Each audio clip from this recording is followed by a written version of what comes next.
Megawati kecil tumbuh dalam istana yang megah, dikelilingi oleh kemuliaan sang ayah, Soekarno, Presiden pertama Indonesia. Ia menyaksikan sang proklamator dielu-elukan sebagai simbol kemerdekaan, seorang pemimpin yang dihormati dunia. Namun, di balik senyuman ayahnya di depan rakyat, Megawati sering melihat sisi lain, tatapan penuh beban dan percakapan rahasia yang selalu diakhiri dengan desahan berat. Bagi Megawati, Soekarno bukan hanya ayah, melainkan batu karang yang menopang negara. Namun, ia juga menyadari bahwa kekuasaan itu rapuh, seperti bayangan yang terus berubah bentuk. Hari-hari penuh kemegahan itu berakhir dengan brutal. Ketika Soekarno dilengsarkan dari kekuasaannya, Megawati yang masih belia menyaksikan langsung kehancuran itu. Suara demonstrasi yang memekakan telinga, tatapan dingin pengawal yang pernah setia, dan bisikan pengkhianatan di setiap sudut istana, semuanya menghantam Megawati dengan kecepatan yang tak ia mengerti. Ia melihat ayahnya berjuang mempertahankan martabat, meski perlahan-lahan kehilangan segalanya. Kekuasaan, kehormatan, bahkan hak untuk tinggal dengan tenang di negeri yang ia bangun. Trauma masa kecil itu melekat di dalam hati Megawati. Ketika Soekarno dipinggirkan oleh sejarah, Megawati belajar arti kesepian seorang pemimpin. Di balik dinding pengasingan, ia menyaksikan bagaimana ayahnya perlahan-lahan ditinggalkan oleh mereka yang dulu bersumpah setia. Dari ayahnya, ia mewarisi sebuah pelajaran tak tertulis, bahwa kekuasaan bukan hanya soal pemerintahan, melainkan medan perang tanpa akhir. Namun, trauma itu bukan hanya meninggalkan luka, ia juga menanamkan api ambisi yang tak pernah padam.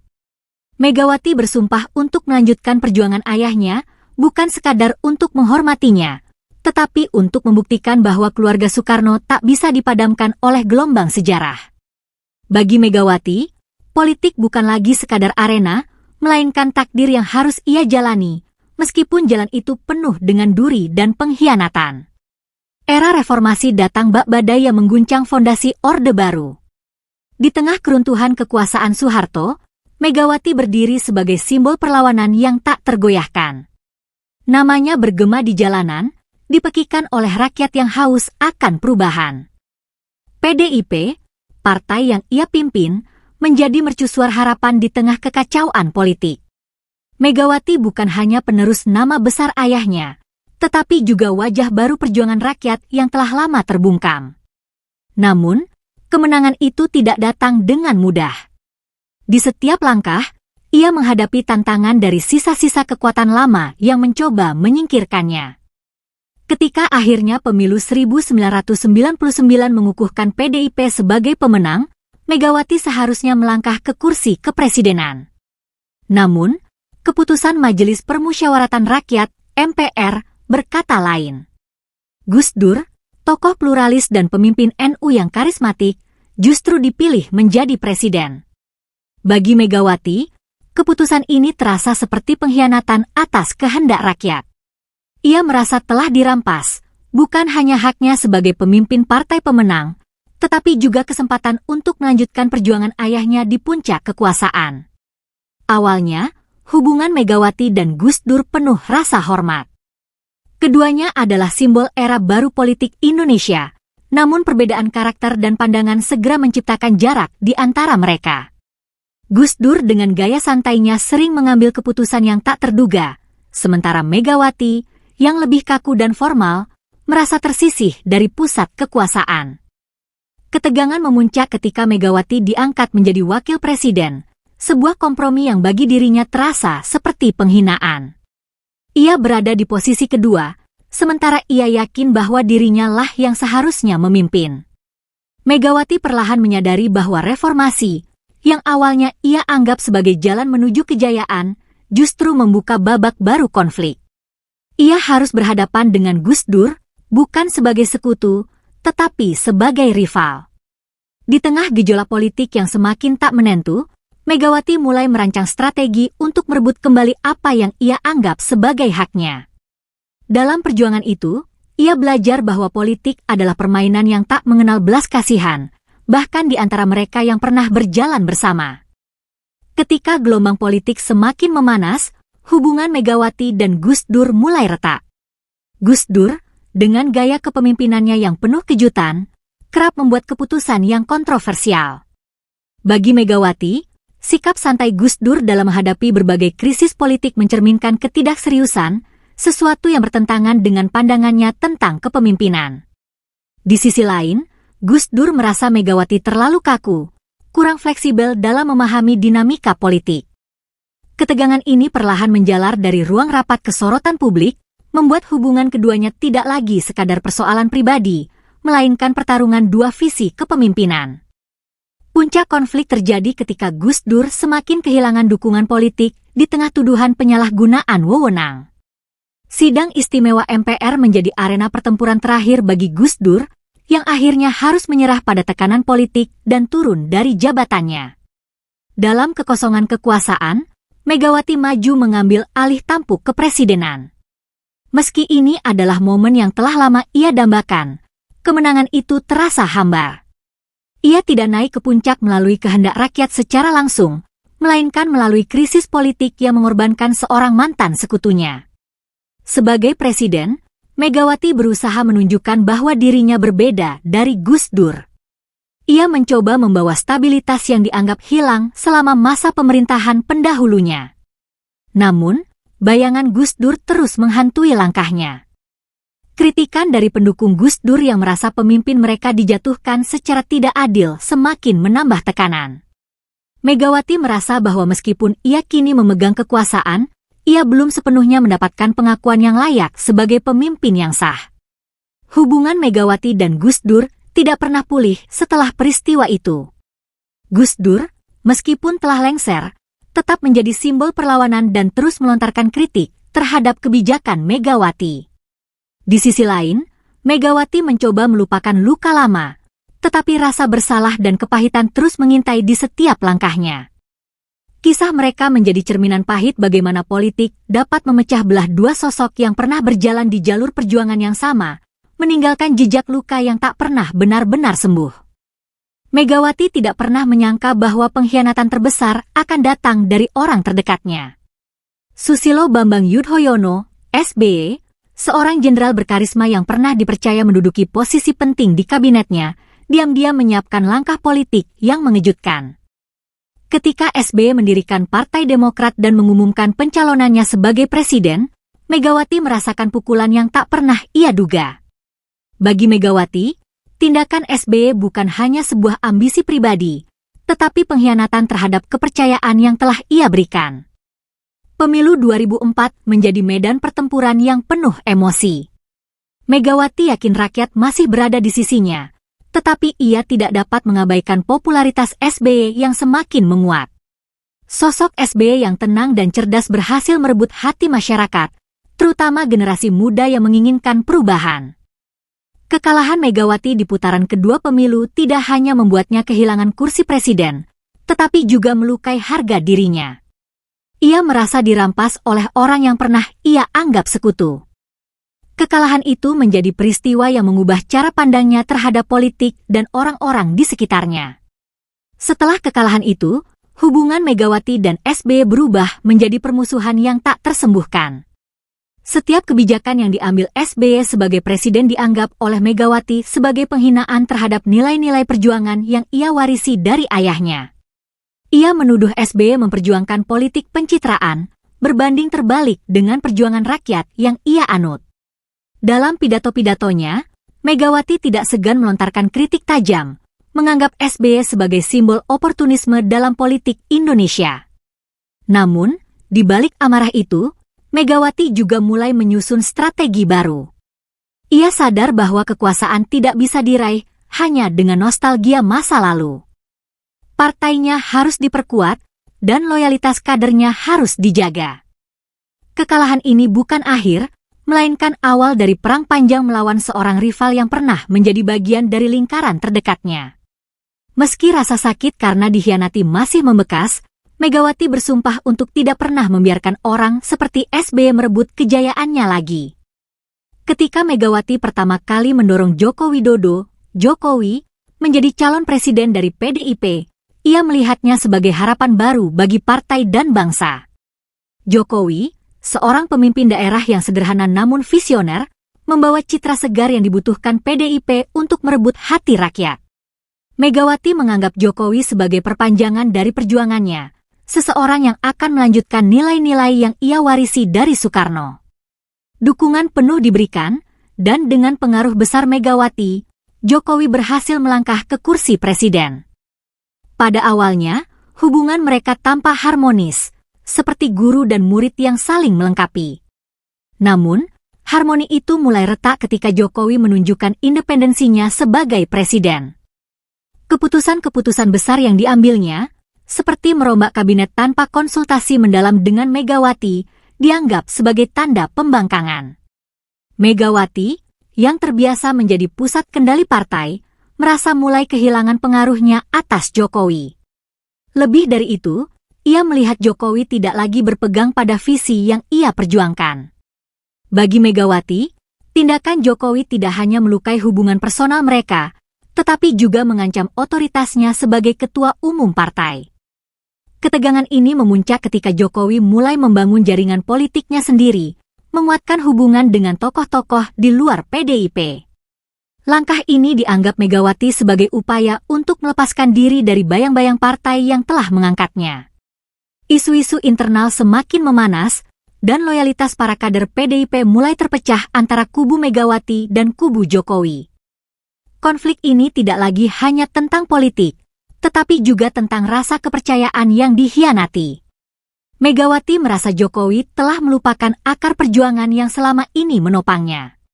Di sisi lain, Jokowi tetap melangkah dengan caranya sendiri, berusaha membuktikan bahwa ia mampu berdiri tanpa campur tangan siapapun, termasuk Megawati.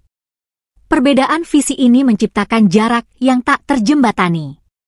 Megawati, meski kecewa, tidak pernah secara terbuka menyerang Jokowi, tetapi kritik-kritiknya yang tersirat dalam pidato-pidatonya memperjelas bahwa hubungan mereka telah berubah. Bagi Megawati, Jokowi adalah anak didik yang ia ciptakan sendiri, tetapi kini menjadi simbol pembangkangan yang menyakitkan.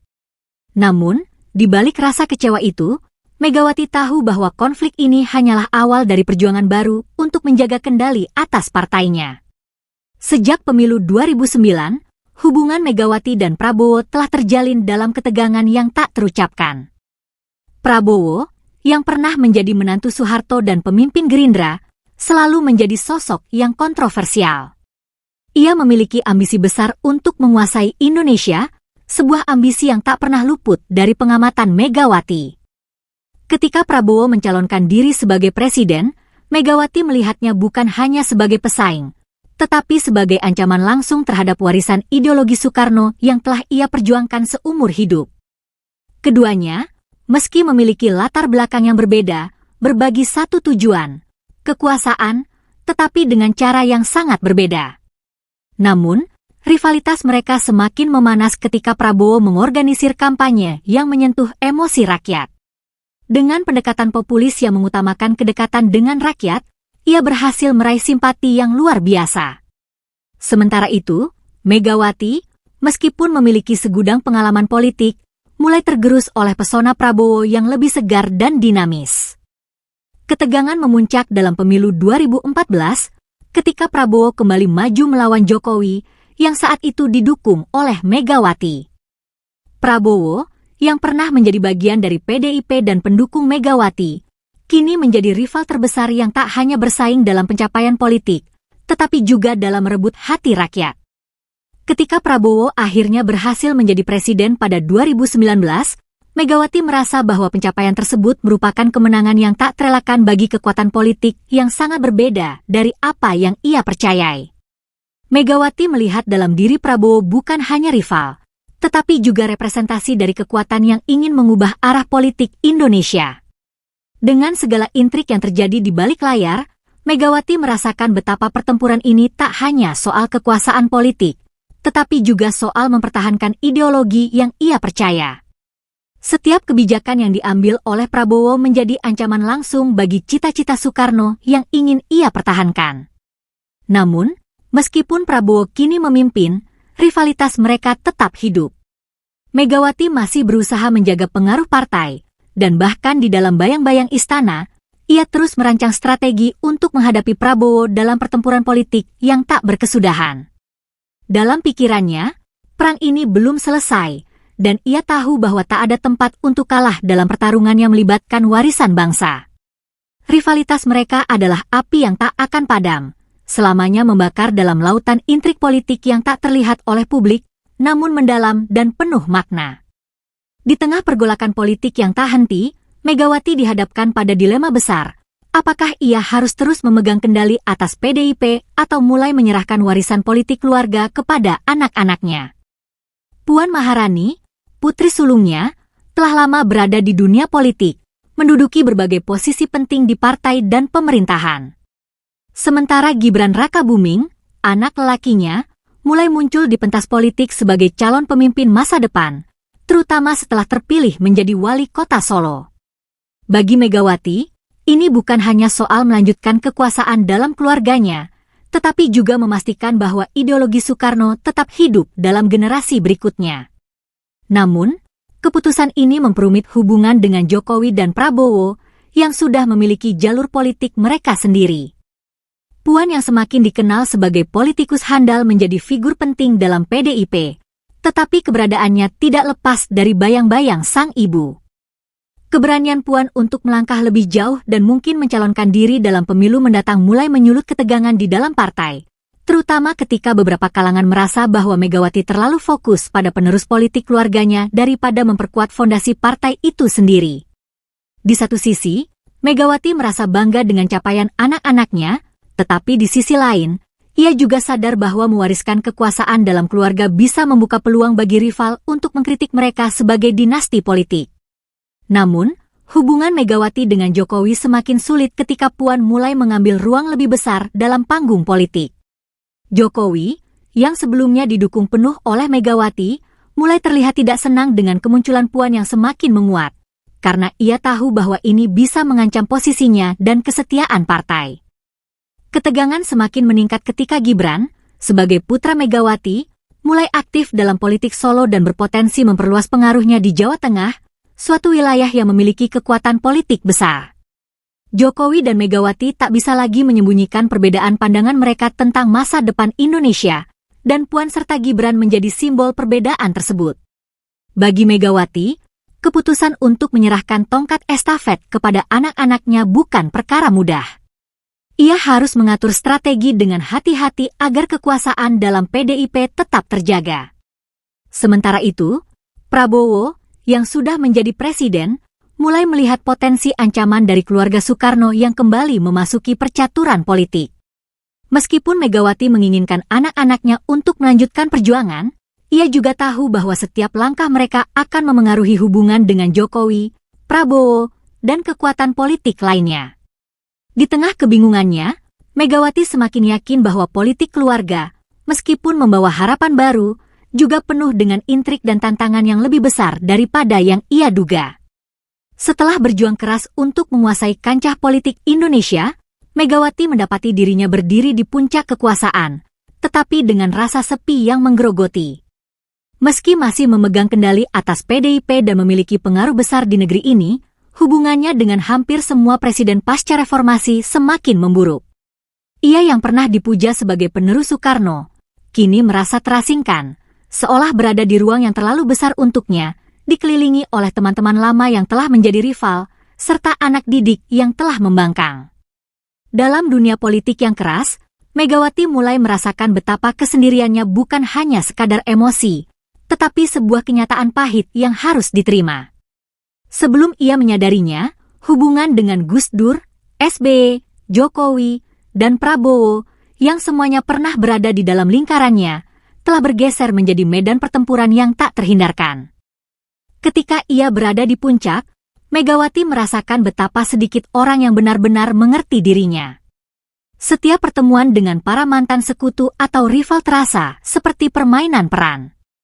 Mereka semua mengejar ambisi mereka sendiri, sementara ia bertahan dengan perjuangan yang tidak lagi dipahami oleh banyak orang. Dalam ruang sepi itu, Megawati mulai bertanya pada dirinya sendiri, apakah semua pengorbanan itu benar-benar sebanding dengan kesepian yang ia rasakan? ambisinya yang tak kunjung padam malah semakin mengisolasinya. Dalam kesendirian itu, Megawati mulai merenung. Apakah semua yang telah ia raih sudah cukup? Apakah kekuasaan yang ia perjuangkan selama ini benar-benar membawa kebahagiaan, atau justru mengorbankan hubungan yang lebih dalam dan pribadi? Kekuasaan yang dulunya tampak begitu jelas dan terarah, kini terasa kabur, seperti bayangan yang terus bergerak, meninggalkan jejak-jejak kosong yang tak bisa lagi diisi. Ketika ia duduk sendiri di ruang kerjanya, terisolasi dari dunia luar, Megawati merasakan bahwa meskipun rakyat masih mendukungnya, kesepian itu semakin mendalam, membuatnya merasa semakin jauh dari mereka yang dulu bersama dalam perjuangan. Di tengah kesendirian itu, Megawati menyadari bahwa perjalanan politiknya tidak hanya tentang kekuasaan atau warisan Soekarno, tetapi juga tentang menemukan makna dalam kesepian yang datang setelah ambisi tercapai. Ia tidak lagi bisa mengandalkan siapapun selain dirinya sendiri. Dalam diam, ia memikirkan apa yang telah hilang selama ini, hubungan keluarga, persahabatan yang tulus, dan nilai-nilai yang dulu ia pegang teguh. Di puncak kekuasaan, Megawati merasakan sebuah kesendirian yang semakin menjauhkan dirinya dari segala yang pernah ia perjuangkan, meninggalkan tanya tentang apa yang sebenarnya ia cari dalam dunia politik yang penuh ambisi. Di tengah gelombang konflik yang tak pernah surut, Megawati mulai melihat ke dalam dirinya sendiri. Setiap keputusan, setiap langkah yang ia ambil, dan setiap perseteruan yang ia hadapi dalam politik seakan membawanya ke titik refleksi. Apakah semuanya hanya tentang mempertahankan kekuasaan, atau adakah tujuan yang lebih besar yang menggerakkan langkah-langkahnya? Selama ini, ia merasa bahwa perjuangannya adalah kelanjutan dari warisan Soekarno. Tetapi apakah ia masih setia pada visi itu, atau hanya terjebak dalam permainan kekuasaan yang semakin mengaburkan tujuan mulianya? Menyaksikan perpecahan yang terjadi di sekelilingnya, Megawati tak bisa menghindari pertanyaan-pertanyaan yang menggugatnya. Konflik dengan Gus Dur, SBY, Jokowi, hingga Prabowo, semuanya membawa beban yang berbeda. Namun, setiap kali ia menyusuri ingatan tentang perjuangan ayahnya, tentang semangat proklamasi yang membakar jiwa, ia merasa sebuah beban berat di dadanya. Apakah ia telah berkhianat pada nilai-nilai itu dengan terlalu fokus pada kekuasaan dan pertarungan pribadi? Apakah ia masih menjadi penjaga ideologi Soekarno, atau justru telah menjadi bagian dari sistem yang sering ia kritik selama bertahun-tahun? Di ruang kesendirian itu, Megawati mulai mempertanyakan apakah perjuangannya telah menyimpang dari jalur yang seharusnya. Di luar dirinya, dunia politik terus bergulir dengan keras, namun dalam hatinya, ada sebuah ketidakpastian yang sulit ia atasi. Terkadang, ia merasa bahwa semua yang telah ia lakukan hanya memperburuk keadaan, menciptakan pertentangan tanpa akhir. Sebagai seorang pemimpin, ia tahu bahwa tidak ada ruang untuk keraguan, tetapi kini ia merasa seolah-olah terjebak dalam labirin yang tak ada ujungnya. Apakah ia benar-benar berjuang demi rakyat, atau demi kekuasaannya sendiri? Dalam hening, Megawati berusaha memahami apakah seluruh hidupnya ini telah sesuai dengan apa yang ia impikan sejak pertama kali terjun ke dunia politik. Setiap kemenangan terasa pahit, dan setiap kekalahan semakin mengukir luka dalam dirinya.